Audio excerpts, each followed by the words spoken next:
लोगों के अपने चैनल राठौर स्टडी पॉइंट में बहुत बहुत स्वागत है। सभी स्टूडेंट इस ऐप को प्ले स्टोर से जाके जल्दी से डाउनलोड कर लीजिए। यहाँ पे आपको डीएलएड का बहुत सारा क्वेश्चंस बिल्कुल फ्री में मिल जाएगा और साथ में अगर आप लोग गेस क्वेश्चन लेना चाहते हैं तो गेस क्वेश्चंस भी ले सकते हैं। ऐप को डाउनलोड करके गेस क्वेश्चंस को खरीद पाएंगे। 100% क्वेश्चन लड़ेगा। एक सरकारी सीट पक्का करना है तो आप सब लोग भी गेस क्वेश्चंस को अवश्य खरीद लीजिएगा। इसमें आपको पीवाई क्वेश्चंस मिल जाएगा, सारा पीडीएफ मिलेगा, ऑल सब्जेक्ट का नोट्स मिलेगा, पीवाई क्वेश्चंस और गेस क्वेश्चंस, मॉडल पेपर और मॉक टेस्ट भी आप सब लोग लगा सकते हैं। तो जरूर इसको खरीदिएगा। चलिए आगे बढ़ते हैं और पहला क्वेश्चन है विभव का मात्रक है। विभव का मात्रक है। आप सब लोग काफी बोल रहे थे कि सर साइंस का भी क्वेश्चन लाया जाए, तो साइंस का फाइनली मैंने क्वेश्चन लाया है। विभव का मात्रक है, विभव का मात्रक होगा वोल्ट, याद रखिएगा वोल्ट। चलिए अगला क्वेश्चन है निम्न में से कौन अर्धचालक नहीं है। निम्न में से कौन अर्धचालक नहीं है, तो ये है पारा। चलिए अगला क्वेश्चन है नेक्स्ट, वोल्ट एम्पियर प्रदर्शित करता है। वोल्ट एम्पियर प्रदर्शित करता है तो ये प्रदर्शित करेगा ओम के नियम को। चलिए अगला क्वेश्चन है विद्युत प्रतिरोध का मात्रक है। विद्युत प्रतिरोध का मात्रक है, क्या होगा? विद्युत प्रतिरोध का मात्रक क्या होगा? आप सब लोग कमेंट कर देंगे। बिल्कुल सही ओम हो जाएगा। चलिए अगला क्वेश्चन है विद्युत धारा का एसआई मात्रक है। विद्युत धारा का एसआई मात्रक पूछा जा रहा है तो सही जवाब हो जाएगा एम्पियर। अगला क्वेश्चन है 1 ओम 2 ओम और 3 ओम के 3 प्रतिरोधों को श्रेणी क्रम में जोड़ने पर समतुल्य प्रतिरोध क्या होगा? श्रेणी क्रम में जोड़ा गया है तो क्या हो जाएगा? 3 2 5 1 6 हो जाएगा। 6 ओम इसका सही जवाब हो जाएगा। देख लेते हैं, यानी option D is the correct answer. श्रेणी क्रम में जोड़ा जा रहा है तो जोड़ देंगे। चलिए अगला क्वेश्चन से हमारा ओम के नियम को परिभाषित करने में किसका मान अचर रहता है? तो आप लोग पता होगा ताप, टेम्परेचर का।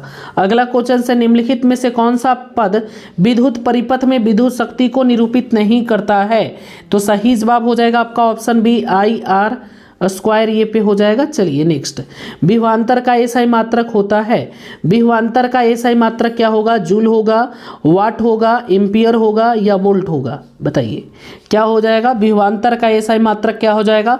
तो सही बता रहे, वोल्ट हो जाएगा। अगला क्वेश्चन है 100 वाट 220 वोल्ट के विद्युत बल्ब के तनु का प्रतिरोध क्या होगा? तो इसका सही जवाब हो जाएगा 484 ओम होगा। चलिए याद रखिएगा, आएगा तो यही क्वेश्चन आएगा। टंगस्टन निम्न में से किस ताप पर पिघलता है? टंगस्टन निम्न में से किस ताप पर पिघलेगा? तो 3500 सेल्सियस, याद रखेंगे ऑप्शन सी।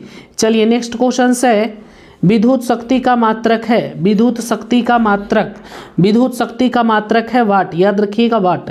अगला क्वेश्चन से प्रतिरोध का मात्रक होता है। प्रतिरोध का मात्रक होगा ओम, याद रखिएगा ओम। चलिए 12 वोल्ट विभवांतर के दो बिंदुओं के बीच 2 कूलम आवेश को ले जाने में कार्य किया जाता है तो 24 जूल का गुना कर देंगे, दोनों को निकल जाएगा। चलिए नेक्स्ट क्वेश्चन है सेल के विद्युत वाहक बल का मात्रक होता है। सेल के विद्युत वाहक बल का मात्रक वोल्ट होगा। अगला क्वेश्चन है 1 एमीटर के स्केल पर 0 तथा 2 एम्पियर के बीच 20 विभाग है, इसका अल्पमांक होगा तो कितना हो जाएगा? ये हो जाएगा आपका लगभग 0.1। देख लीजिए, 0 से अगर मैं समझाऊं यहाँ पे 20 विभाग है और 0 से तथा 2 एम्पियर के बीच 20 विभाग है तो इसका अल्पमांक जो होगा 0.0 एम्पियर हो जाएगा। चलिए आवेश का एसआई मात्रक है। आवेश का एसआई मात्रक जूल होता है, जूल याद रखिएगा जूल। चलिए अगला क्वेश्चन है जब किसी चालक तार से विद्युत धारा प्रवाहित होती है तो गतिशील कण होते हैं। गतिशील कण क्या होते हैं? इलेक्ट्रॉन होते हैं। किसी चालक के प्रतिरोधकता का मात्रक है तो यह है ओम मीटर, याद रखिएगा प्रतिरोधकता का पूछा गया है। निम्नलिखित में से कौन विद्युत का सुचालक है? विद्युत का सुचालक है आपका ग्रेफाइट, याद रखिएगा ग्रेफाइट। चलिए अगला है विभवांतर का मात्रक होता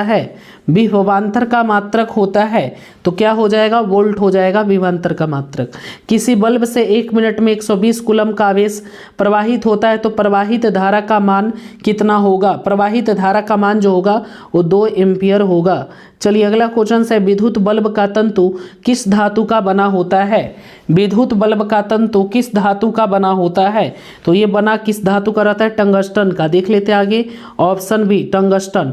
अगला है 10 ओम और 20 ओम के दो प्रतिरोधों को श्रेणी क्रम में जोड़ने पर समतुल्य प्रतिरोध होगा।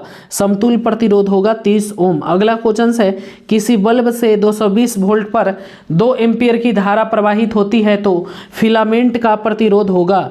फिलामेंट का प्रतिरोध क्या होगा? तो ये 110 ओम हो जाएगा। अगला क्वेश्चन है किसी चालक के छोरों के बीच विभवांतर भी प्रतिरोध आर एवं प्रवाही धारा आई के बीच क्या संबंध होगा? तो इसके बीच संबंध होगा V बराबर आई आर। याद रखिएगा ऑप्शन ए। चलिए नेक्स्ट क्वेश्चन है ओम का नियम है। ओम का नियम क्या बोलता है? ओम का नियम है यहाँ पे ये V बराबर आई आर। चलिए नेक्स्ट क्वेश्चन है हमारा, हमारे घरों में जो विद्युत आपूर्ति की जाती है, हमारे घरों में जो विद्युत आपूर्ति की जाती है वह बताइए क्या होती है? तो वो प्रत्यावर्ती धारा होती है 220 वोल्ट पर, एसी करंट होती है। चलिए नेक्स्ट क्वेश्चन है बैटरी से किस प्रकार की धारा प्राप्त होती है? तो बैटरी से दिष्ट धारा डीसी करंट प्रवाहित होगी, डीसी। चलिए अगला क्वेश्चन है 1 वोल्ट कहलाता है, 1 वोल्ट कहलाएगा 1 जूल कुलाम। चलिए अगला है किसी विद्युत बल्ब से 220 वोल्ट पर 1 एम्पीयर की धारा प्रवाहित होता है तो फिलामेंट का प्रतिरोध होगा। फिलामेंट का प्रतिरोध होगा 220 ओम। चलिए किस उपकरण में धन और ऋण की चिन्ह नहीं होता है? किस उपकरण में धन आवेशित और ऋण आवेशित का चिन्ह नहीं होगा? तो कुंडली में। याद रखिएगा कुंडली में। अगला क्वेश्चन है विद्युत परिपथ में दो बिंदुओं के बीच विभवांतर मापने के लिए प्रयुक्त होता है तो किसका प्रयुक्त करते हैं हम लोग? वोल्टमीटर का। अगला क्वेश्चन है 1, 2 और 3 ओम के प्रतिरोधों को श्रेणी क्रम में 12 वोल्ट की बैटरी से जोड़ा गया तो परिपथ में धारा का मान क्या होगा? तो 2 ओम हो जाएगा। याद रखिएगा 2 ओम हो जाएगा। देख लीजिए 6 दूनी 12 तो 2 एम्पियर हो जाएगा तो 2 ओम हो जाएगा। ठीक है, काट देंगे इसको बट्टा में करके। 1 वोल्ट कहलाता है, 1 वोल्ट कहलाता है, 1 वोल्ट क्या कहलाएगा? 1 जूल कुलाम। याद रखिएगा। चलिए नेक्स्ट है विभवांतर मापने वाले यंत्र को कहा जाता है, विभवांतर मापने वाले यंत्र को कहा जाता है, विभवांतर मापने वाले यंत्र को हम लोग वोल्ट मीटर कहते हैं, वोल्ट मीटर। चलिए जब किसी चालक तार से विद्युत धारा प्रवाहित होती है तो गतिशील कण, जब किसी चालक तार से विद्युत धारा प्रवाहित होती है तो गतिशील कण, बताइए गतिशील कण इलेक्ट्रॉन होता है। याद रखिएगा। किसी कुंडली का प्रतिरोध ज्ञात करने का सूत्र है, किसी कुंडली का प्रतिरोध ज्ञात करने का सूत्र है R बराबर V I। याद रखिएगा। चलिए नेक्स्ट क्वेश्चन है हमारा 39 किसी चालक से 2 मिनट तक 1 एम्पीयर की धारा प्रवाहित होने पर आवेश का मान होगा, आवेश का मान होगा 120 कूलाम। याद रखिएगा 120 कूलाम। चलिए नेक्स्ट क्वेश्चन है परिपथ में विद्युत धारा की माप किससे की जाती है? परिपथ में विद्युत धारा की माप किससे की जाती है? ए मीटर से। अगला क्वेश्चन है 1 ओम 2 ओम के प्रतिरोधों को श्रेणी क्रम में 6 वोल्ट की बैटरी से जोड़ने पर परिपथ में धारा का मान क्या होगा? तो 2 एम्पियर होगा। चलिए नेक्स्ट है, देखिए फिर से बता दूं, हमेशा इसको जोड़ दीजिएगा और इसे भागा दे दीजिएगा। 2 1 3 होता है, बट्टा 6 करेंगे, 3 दूनी 6 हो जाएगा। ठीक है, चलिए इस प्रकार से हम लोग काट देते हैं। आमीटर को विद्युत परिपथ में कैसे जोड़ा जाता है? तो इसको हम लोग श्रेणी क्रम में जोड़ते हैं। चलिए नेक्स्ट क्वेश्चन है 100 वाट के विद्युत बल्ब 250 वोल्ट के विद्युत मेन से जोड़ा गया है तो बल्ब से प्रवाहित धारा का मान होगा, प्रवाहित धारा का मान होगा 0.4 एम्पियर। चलिए नेक्स्ट क्वेश्चन है कूलम्ब विद्युत आवेश कितने प्रोटॉन से बनते हैं? 1 कूलम्ब विद्युत आवेश कितने प्रोटॉन से बनते हैं? 1 कूलम्ब विद्युत आवेश कितने प्रोटॉन से बनेंगे? तो 1.6 × 10⁻19। चलिए नेक्स्ट क्वेश्चन है हमारा विद्युत बल्ब का तंतु बना होता है, विद्युत बल्ब का तंतु बना होता है, विद्युत बल्ब का तंतु बना होता है टंगस्टन का। याद रखिएगा। इसका PDF आप लोगों को टेलीग्राम पे और व्हाट्सअप चैनल में मिल जाएगा। आप सब लोग व्हाट्सअप से जुड़ जाइएगा, जो लोग ज्वाइन नहीं हैं इस पर मैसेज करके जुड़ जाइएगा और ये इस क्वेश्चन को ज़रूर खरीदिए। आप लोग डायरेक्ट इस पर फ़ोन पे गूगल पे करवा के भी खरीद सकते हैं। धन्यवाद।